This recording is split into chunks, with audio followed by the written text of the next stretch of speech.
तीन बहनों की लालची भाभी।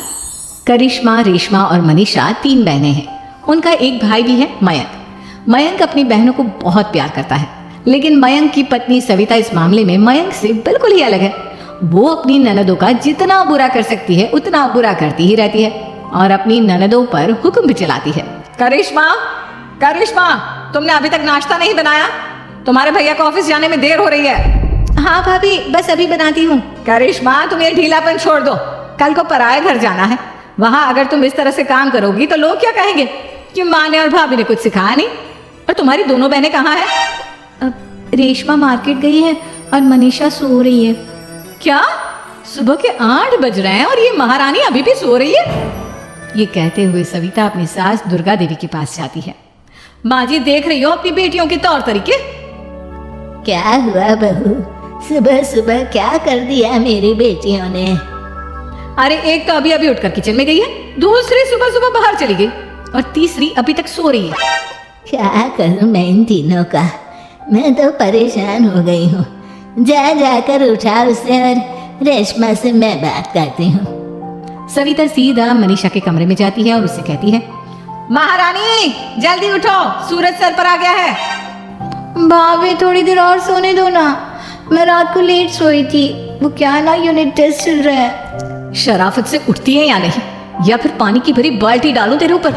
नहीं भाभी, मुझे बिस्तर में नहीं नहाना, उठती हूँ मैं। मनीषा जल्दी से उठकर बाथरूम में चली जाती है। सभी आराम से बैठकर नाश्ता कर रहे होते कि तभी रेशमा बाजार से हाथ में सामान लिए आ जाती है। रेशमा को देखते ही सविता उस पर बरस पड़ती है। लो, आ गई महारानी। ऐसा भी क्या सामान लाना था जो सुबह आंख मलते ही बाजार की तरफ रवाना हो गई? भाभी, कल आप ही तो चीख रही थी कि घर का सारा सामान मुझे ही लाना पड़ता है, घर में किसी को भी किसी काम से कोई लेना देना नहीं है। अब मैं बाजार जाकर सामान ले आई तो आपको इस बात से भी तकलीफ हो रही है? देख रही हो माँ जी, अपनी बेटी की जुबान कैंची से भी तेज चलती है। और मयंक, आप तो कुछ कहेंगे नहीं अपनी लाडली बहन को? रेशमा, अपनी भाभी से ऐसे बात नहीं करते। चलो माफी मांगो। भैया, मैं क्यों माफी मांगू? आप भाभी से बोली ना कि हम पर कम हुक्म चलाया करे। हम इस घर की बेटियां हैं और आपकी पत्नी की ननद है, नौकरानी नहीं। लो कर लो बात। इनकी भलाई के लिए कुछ भी बोलो तो इन्हें बुरा लग जाता है। इस घर में यही इज्जत है मेरी। देख लो माँ जी, आपकी बेटी किस लहजे में मुझसे बात कर रही है। सविता वहां से चली जाती है। मयंक को बहुत गुस्सा आता है, वो भी वहां से चला जाता है। फिर करिश्मा रेशमा को समझाती है, रेशमा, तुम्हें भाभी से माफी मांग लेनी चाहिए थी ना। लेकिन दीदी, मैंने कुछ किया ही नहीं, तो मैं माफी क्यों मांगू? हाँ करिश्मा दीदी, रेशमा दीदी जैसे ही घर में आई भाभी ही उन पर चिल्ला रही थी। हाँ, मैं मानती हूँ कि गलती भाभी की थी। मैं तो इसलिए बोल रही हूँ कि भाभी ने माँ को तो पूरी तरह अपने वश में कर लिया है। वो हमारी बात सुनती ही नहीं।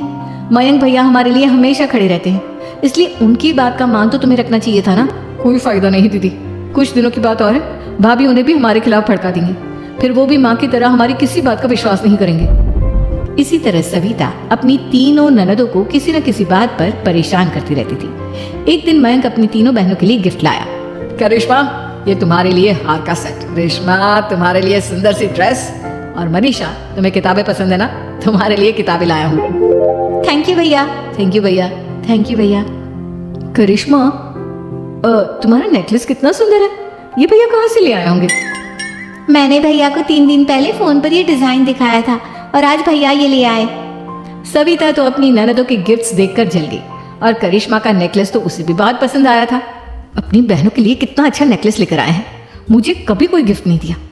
मैं आज ही ये हार चुरा लूंगी। रात में सविता करिश्मा का हार चुरा लेती है और इसी तरह उसे अपनी ननदों की जो भी चीज अच्छी लगती वो उसे मांगती नहीं, बल्कि रात के अंधेरे में चुरा लेती। इसी तरह दिन बीतते गए और सविता ने मयंक के दिल में भी उसकी बहनों के लिए नफरत पैदा कर दी। एक दिन मयंक ने करिश्मा और रेशमा के लिए रिश्ता देखा और ये बात उसने घर में सबको बताई। माँ, करिश्मा और रेशमा के लिए बहुत अच्छा रिश्ता आया है। वो लोग कल इन्हें देखने आ रहे हैं। आप और सविता मिलकर सारी तैयारी कर लेना। ये सुनकर करिश्मा और रेशमा खुश हो जाती हैं, लेकिन सविता सोचती है, अगर इन दोनों बहनों की शादी हो गई तो घर और बाहर का काम कौन करेगा? मनीषा तो एक नंबर की कामचोर है, उससे तो किसी बात की उम्मीद लगाना ही बेकार है। मुझे इस शादी को रोकना होगा। अगले दिन सभी लड़के वालों के स्वागत की तैयारी करने में लगे होते हैं। तभी मयंक अपनी बहनों से आकर कहता है, तैयार हो गई तुम दोनों? देखो, दोनों लड़के बहुत अच्छे हैं, मैं कोई कसर नहीं छोड़ना चाहता, इसलिए तुम उनके सामने अच्छे से बिहेव करना और अपनी भाभी से लड़ने मत लग जाना। करिश्मा, तुम वो नेकलेस पहन लो ना जो मैं तुम्हारे लिए लाया था। भैया मैं बहुत देर से वो नेकलेस ढूंढ रही हूँ लेकिन मुझे मिल ही नहीं रहा। क्या तुमने नेकलेस खो दिया? तुम्हें पता भी है वो कितना महंगा था? तुम कोई काम ढंग से नहीं कर सकती। मयंक गुस्से में वहां से चला जाता है। थोड़ी देर बाद लड़के वाले भी आ जाते हैं। वो दोनों बहनों को पसंद कर लेते हैं और रिश्ता पक्का हो जाता है। लेकिन सविता के दिमाग में तो कुछ और ही खिचड़ी पक रही थी। वो पंडित जी के पास करिश्मा की कुंडली लेकर जाती है और उन्हें पैसे देकर करिश्मा की कुंडली बदलवा देती है। जब लड़के वालों के पास करिश्मा की कुंडली जाती है तो वो दुर्गा को फोन करते हैं। बहन जी, हमने करिश्मा की कुंडली अपने पंडित जी को दिखाई थी। आपकी बेटी की कुंडली नहीं बल्कि दोषों का पिटारा है। देखिए, मैं और मेरे पति इन सब बातों में बहुत विश्वास करते हैं, इसलिए हम आपकी बेटी से अपने बेटे की शादी नहीं करा सकते। इस तरह करिश्मा का रिश्ता टूट जाता है और सभी घर वालों को बहुत दुख होता है। अब कविता सोचती है, चलो करिश्मा का तो रिश्ता टूट गया, अब रेशमा का भी रिश्ता तोड़ना है। क्या करूं क्या करूं? अब सविता आवाज बदलकर किसी अननोन नंबर से रेशमा के होने वाले ससुराल में फोन करती है। हेलो, मैं कौन हूँ कौन नहीं ये आपके लिए जानना जरूरी नहीं। बस इतना सुन लो कि रेशमा का 2 साल से किसी के साथ अफेयर चल रहा है। बस रेशमा का रिश्ता तोड़वाने के लिए सविता का इतना कहना काफी था। अब रेशमा का भी रिश्ता टूट गया। मयंक और दुर्गा देवी ने रेशमा को खूब खरी खोटी सुनाई और उससे बार बार उस लड़के के बारे में पूछने लगे। आप दोनों मुझे क्यों परेशान कर रहे हो? अरे कोई लड़का होगा मेरी लाइफ में तो मैं बताऊंगी ना। जब कोई है ही नहीं तो कहाँ से लाऊं मैं कोई लड़का? तो तेरे होने वाले ससुराल वालों को फोन किसने किया था? माँ मैं नहीं जानती किसने फोन किया था, मैं सच कह रही हूँ। मैं तो पहले ही कह रही थी इसकी लगाम खींच कर रखो, लेकिन मेरी सुनता ही कौन है। आप चुप रहिए भाभी, ये सब आपका ही किया धरा है।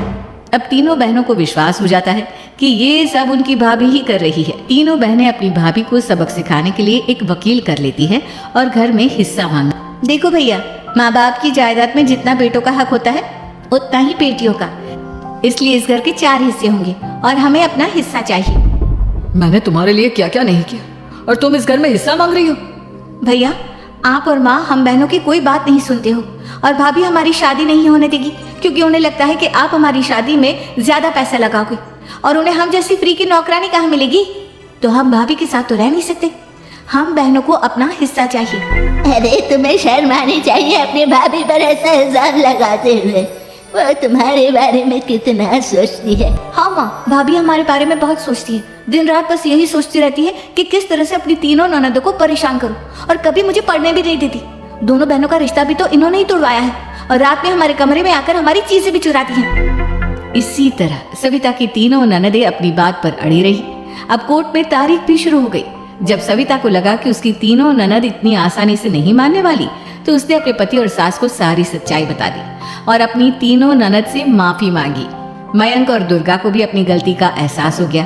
अब सविता खुद करिश्मा और रेशमा के लिए अच्छा रिश्ता ढूंढती है और उनकी शादी करवाती है।